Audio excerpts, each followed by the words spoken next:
What is up, everybody? We're back here at King Film Sports for the NFL 2025 midseason playoff predictions here. Officially halfway through the season, 9 weeks down, and no elite teams here in the standings. All teams with at least 2 losses.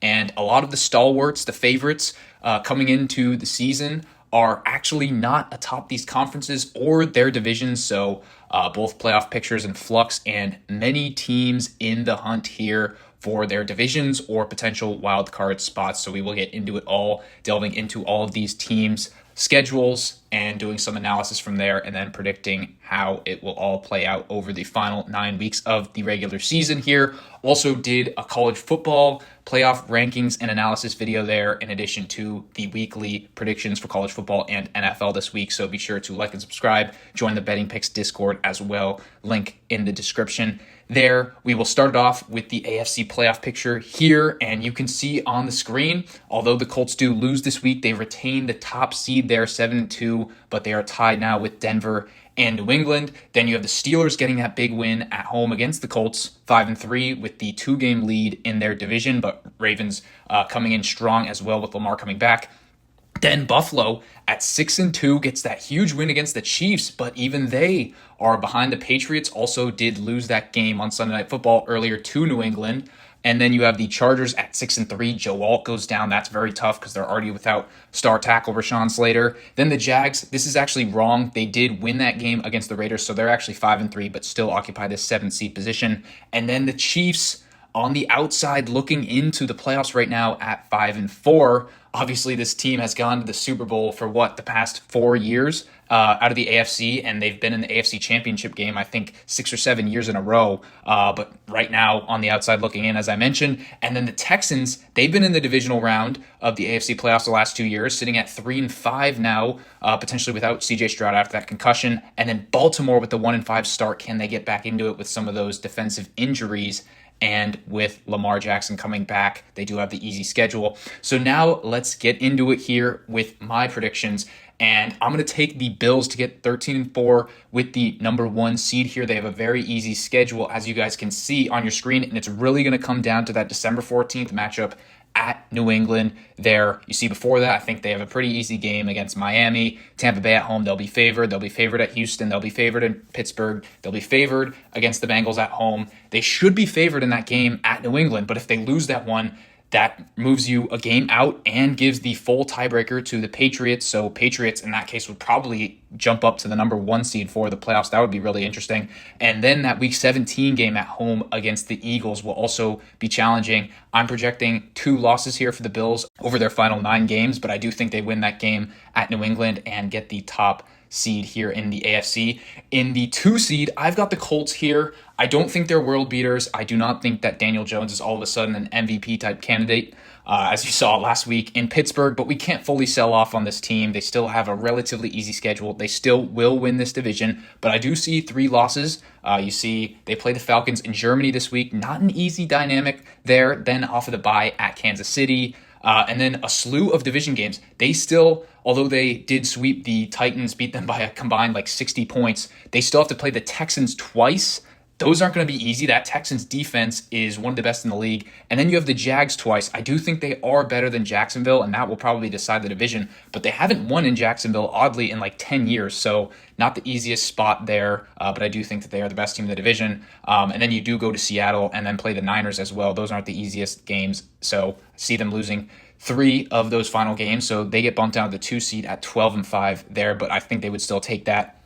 Then I have the Broncos at the 3 seed. Now, I really wanted to give the Chiefs this division. They've won the division, I believe, 9 or 10 years in a row, something crazy like that.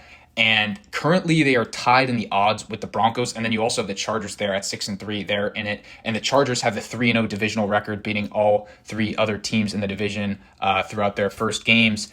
And we see the Broncos' schedule here. This was really the decider, is that they have this Raiders game on Thursday night. Raiders coming off of that full-fledged effort against the Jags, losing in the last second of overtime with a 2-point conversion. So that lends itself to a Broncos win in the Mile High. And then those 2 games here, the next week after that against the Chiefs, and then the Week 17 game on Christmas, the Chiefs would probably have to sweep the Broncos, and I think they could do that, but what you saw in that Buffalo Bills game with the Chiefs was the offensive line really struggled there. And what is the Broncos' specialty? It is that pass rush with one of the best front sevens in the league. So ultimately, I do think the Broncos match up really well with this Chiefs team, and I think they'll be able to at least split. Some of these other games for the Broncos aren't the easiest. You have the Packers, though it is at home, and then you do face the Chargers to end off the season, also play the Jags. So I do think that the Broncos do lose 3 of these games, and I'm not fully sold on Bo Nix. I think that he is very up and down as a player, but they have banked a lot of these wins on this big winning streak thus far, which has been impressive. And ultimately, starting out 7-2, I do think they will be able to finish 12-5, split the season series with the Chiefs, and win this division. Then we have the Ravens, perhaps surprisingly at 10-7, but as I've been mentioning throughout these videos the past 2 or 3 weeks with this Ravens team, I love the upside on this team. We took them to win the AFC 11-1, win the Super Bowl at 22-1, and already starting to pay off here with these wins last 2 weeks.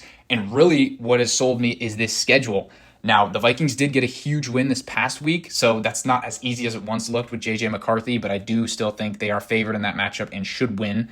Then you have at Browns, Jets, Bengals, Steelers. They'll be favored in all of those. You have the Bengals once again. Maybe Joe Burrow's back for that game, but I still do think the Ravens will be favored against that horrible defense.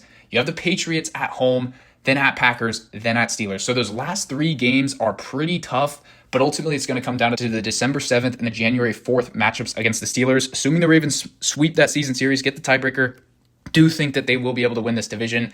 If they split, it'll come down to divisional record, and perhaps the Ravens also look good there because the Steelers did lose the Thursday night matchup to the Bengals, so that is a leg up for the Ravens. But trying to claw back 2 games will not be the easiest, but I do think the Ravens are the better team. We look at the Steelers schedule here. This is a huge one this next week on Sunday Night Football at the Chargers in terms of wild card tie-breaking implications. I do think that the Chargers are the better team there and will win at home.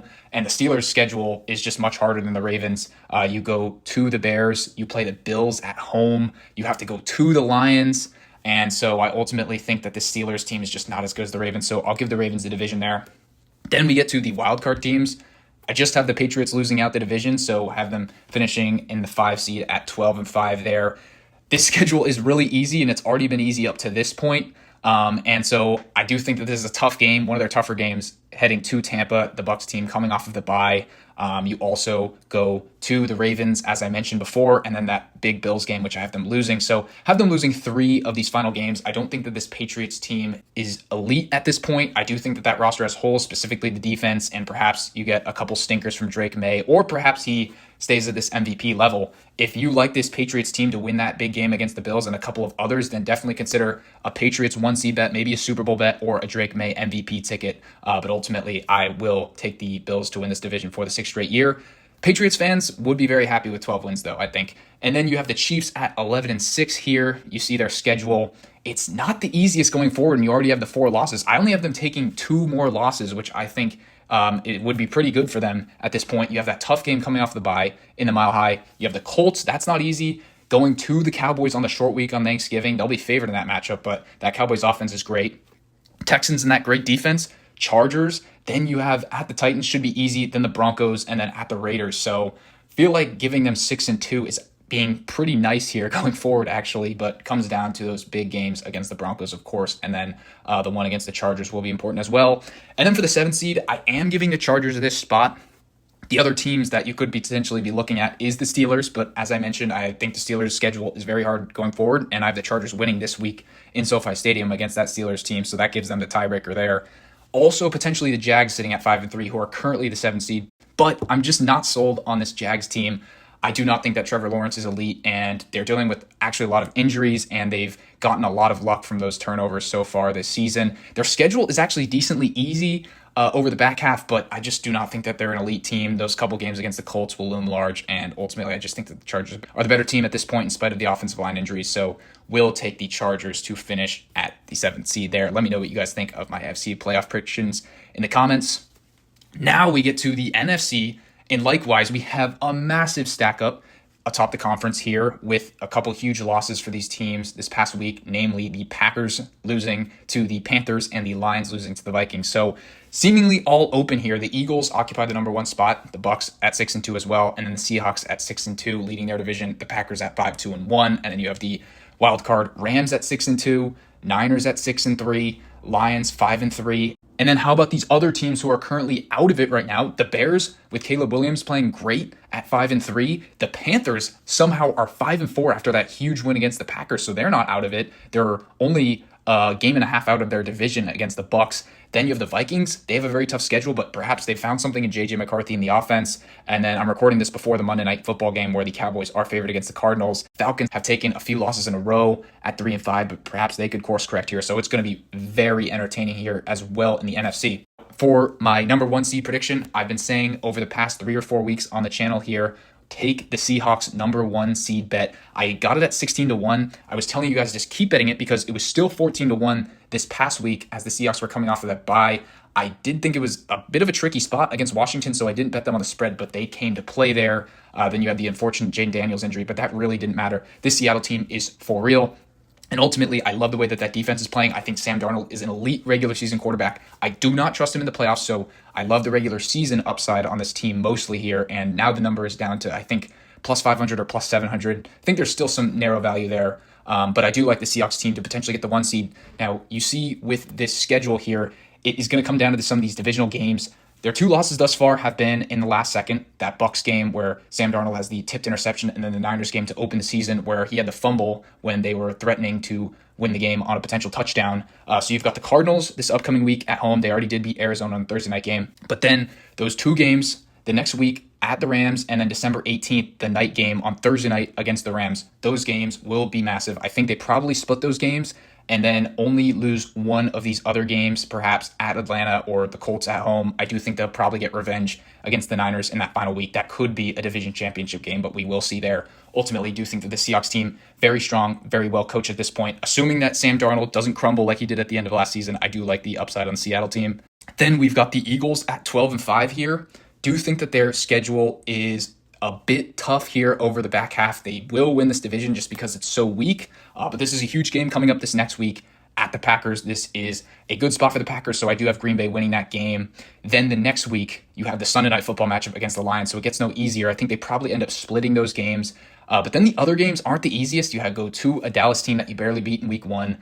The Bears game isn't easy on Black Friday. Then you go to the Chargers. And then you've got those 2 Commanders games. They'll always play it tough. And then at the Bills. So I do think that the Eagles lose 3 of these remaining games here. And that's not necessarily terrible given this hard schedule and some of the internal dynamics. That defense has been up and down so far this season. I'd like to see them get Saquon more involved and more effective as he was last season. Jalen Hurts, I've been impressed through a lot of the games this season, but he has struggled at points, and we'll see what happens on that tush push and how they officiate it going forward there and what the relationship is with A.J. Brown and some of those injuries as well. But do think that this Eagles team is solid. They'll get to 12-5 in the 2 seed. Then we get to the 3 seed. I've got the Packers at 11-5-1 here. Obviously, that tie looming large because if they didn't have that, then they would have that tiebreaker and get the 2 seed over this Eagles team with this win that I'm projecting on Monday night.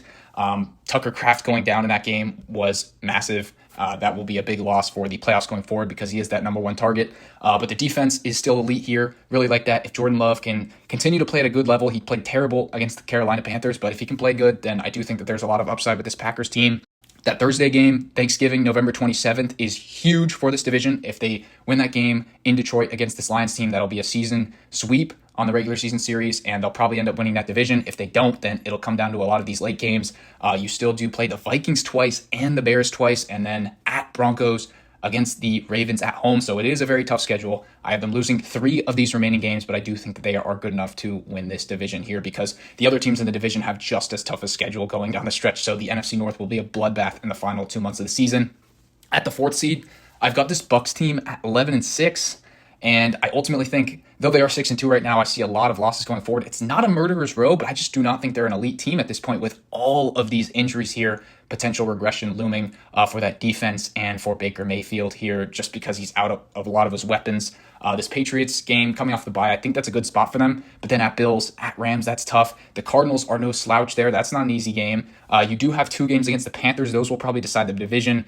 Against Atlanta on Thursday night. If you win that one, you look pretty good to retain the division lead. And then a couple other easy games against Saints and the Dolphins here. But I just do not think that the Bucs are an elite team at this point, as I mentioned, due to all the injuries. So I have them sliding down 11-6. Wouldn't surprise me if they get some Baker magic and are able to move up to the 2 or 3 seeds, maybe with some other carnage. If they only lose one of these games, they can go up to the number 1 seed, though. Then we get to the 5 seed with this Rams team at 12-5. They are very strong at this point. They have a slightly tougher schedule, and I just think that their defense is too young. That secondary can get got. So I like the Seahawks a little bit better than them, but obviously I would prefer Stafford to Darnold in the long term. And you see they have the Niners on deck this week. They should be able to get revenge and win that game. Obviously, the 2 games against Seattle are huge. You do play the Bucks, go at Panthers, and then the Cardinals twice. I feel like they're going to lose one of those games, though. And then you have the Lions at home, at Falcons. So you can see the schedule is just a little bit more tough than Seattle. So I do see them losing 3 of these final 9 games there to finish at 12-5. That is still very respectable, though. And then we have the Lions, similarly losing 3 of their final 9 games here. This is a pretty tough schedule, as was the Packers. You have that Eagles game on Sunday night, and then the huge Thanksgiving early game against the Packers. At Rams is very tough, as I mentioned. You've got the Steelers, and then at the Vikings, and then at the Bears. Those final 2 games, including the Christmas Day game in Minnesota, and then in Chicago, will be in the elements. Jared Goff usually does not fare very well there, so we will see for this Lions team, but I've got them narrowly getting edged out by the Packers right now. And then at the 7 seed, similar to the AFC, there's a few teams that we could consider here. I have the Niners at 10-7 right now, and I wouldn't knock you if you say the Niners are completely dead with these injuries. Losing Nick Bosa and Fred Warner is very tough. And then their first-round rookie, Michael Williams, tears his ACL late in the game against the Giants. So this is just getting brutal at this point. And we also don't know if Brock Purdy is ever going to return. I mean, some people are saying each week he'll come back, but there's other people saying that he could be out the entire year here with this turf toe. Mac Jones has definitely been decent as a replacement, but with this offensive line, it could all come crawling down. But the schedule is very easy here, and they do have these wins banked thus far. You see Rams could get revenge this upcoming week, but Shanahan definitely usually good against McVay. You have at the Cardinals, that's not easy. Panthers at Browns, but then after the bye, you've got the Titans at Colts, and then the huge game for the wild card here could be that Sunday night game in Week 17 against the Bears, because if the Bears win that game, then they may be able to claim that last wild card spot, but ultimately the Bears' schedule is too difficult. I see the Niners winning that game there. And then if the Niners do win a lot of these games, including potentially the one this week, that Seattle game in Week 18 might be for the division or might be for the 1 seed there. That would be pretty electric. But ultimately, I just see that this Niners team, although they have the easy schedule, will lose 4 of these final games here. But ultimately, a lot of variance there with the easy schedule, but a lot of injuries on their end. So we will see there. I do have them getting the 7 seed at this point. So with that being said, let me know what you guys think in the comments down below. What do you guys think of my predictions? What was my boldest one? Do you agree with Seattle getting to the number 1 seed? As always, be sure to like and subscribe, and I'll see you all in the next one.